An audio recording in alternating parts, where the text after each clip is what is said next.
and welcome to the second paranormal anglia investigation. We're sorry we're running slightly late. We're having major problems with signals to connect to live. We're at Clare Country Park.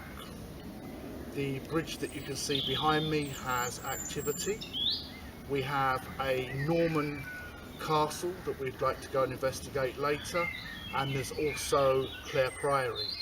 Legend has it that one Hugh of Bury, and I'm assuming that's Bury St Edmunds, was the sacrist in the priory, and because of his idleness and because of his wheeling and dealing, the priory was making a loss. That then came to the attention of the bishop at Bury, who decided that he'd come over and investigate what was going on.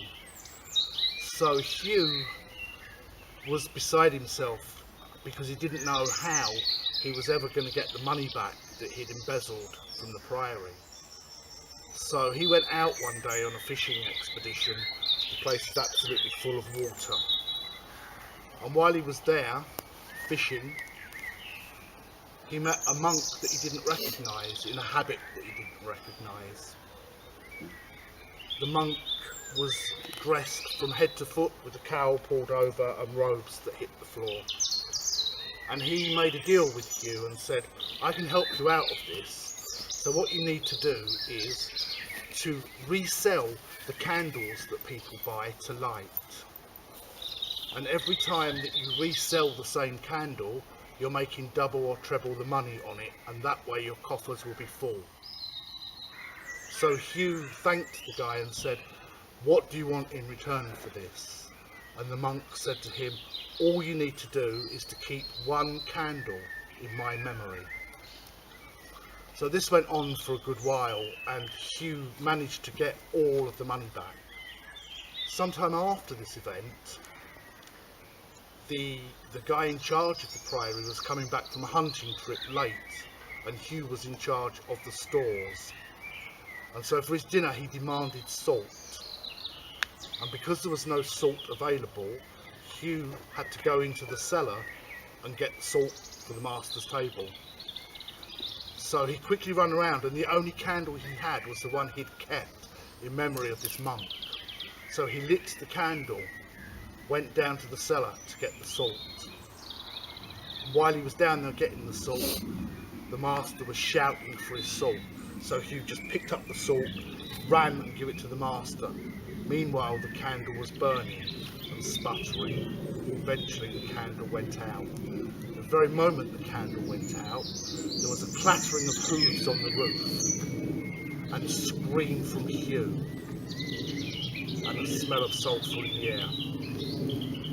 There was blood stains on the steps of the priory to this day, where the devil had come and reclaimed Hugh's soul. Carry on watching us later.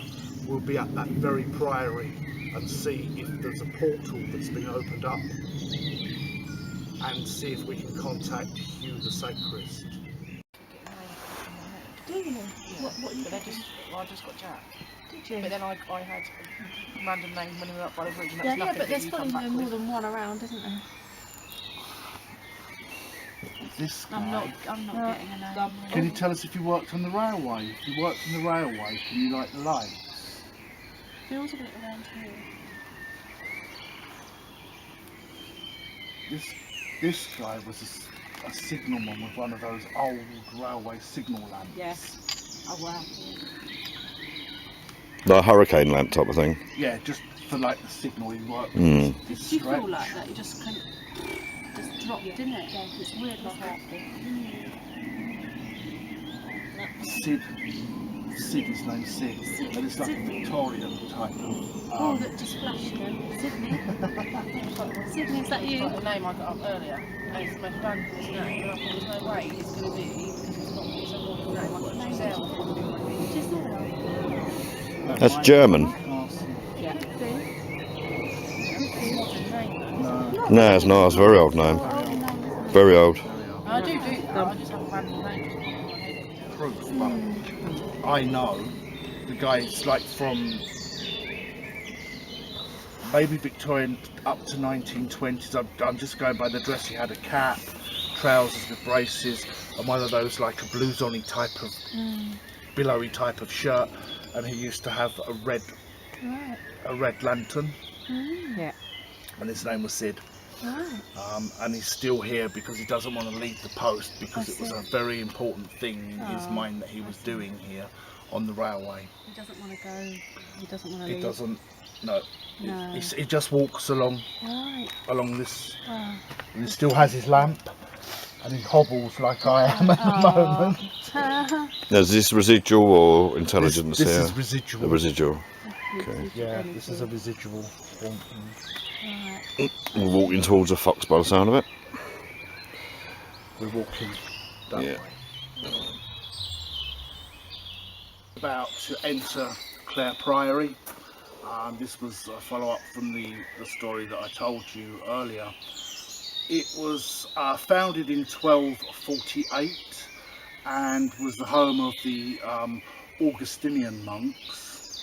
Now, we have to be respectful when we go in here, because the priory is still in use and still being used by the Augustinian order of monks. So what we'll do is we'll enter the priory, and after that we'll come back and let you know what we're seeing.